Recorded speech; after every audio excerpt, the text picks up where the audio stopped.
Hey rulers, welcome back to Ruler School Yearbook, where we look back on rulers of the past and Force of Will's history. This time we're taking a look back on an old favorite of the channel and of the Force of Will community as a whole, Grimm, the Fairy Tale Prince. Class is in session. Okay rulers, settle down.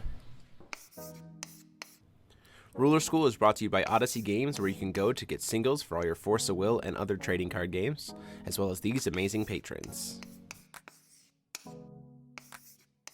Thank you for your support. Class is in session.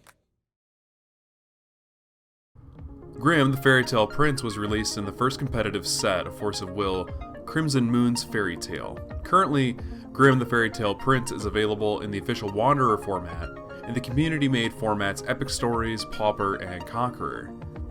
Though Grimm was a light ruler, he essentially functioned as a multi-purpose toolbox engine that utilized what would become one of the most powerful races in the game, fairy tales.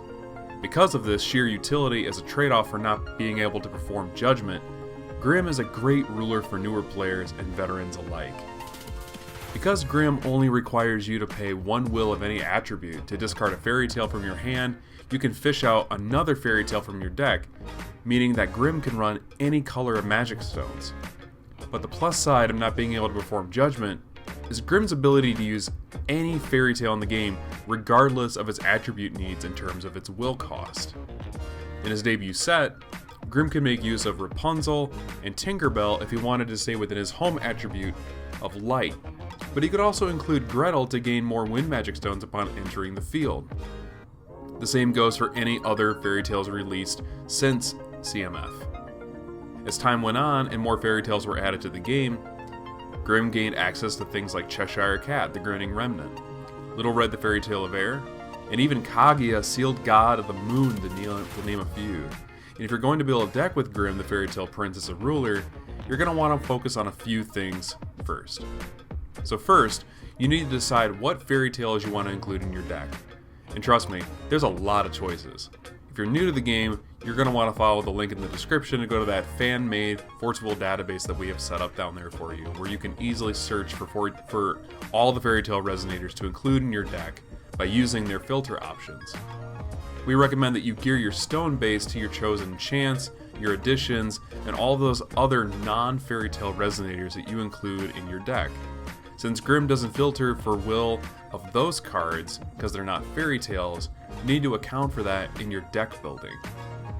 Finally, consider the advantages and disadvantages Grimm brings to the table as a ruler.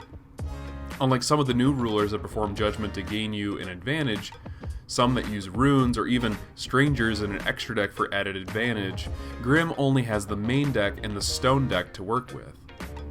With his limitations comes consistency, utility, and a surprise factor, since there are many variations of a Grimm fairy tale deck that exist in the game's eternal formats. Playing Grimm offers an insight into the game of Force of Will as a whole, and is a good way to increase your skills as a player as time goes on. But now we want to hear from you. What ruler do you want us to look at next? We could pick your favorite ruler for our next video, but you have to leave it down in the comments section down below. Are you looking for more? Consider watching this deck profile of Grimm the Fairy Tale Prince. Or you know what? You could click here to watch a match, where Grimm the Fairy Tale Prince takes center stage. But until next time, rulers, class is dismissed.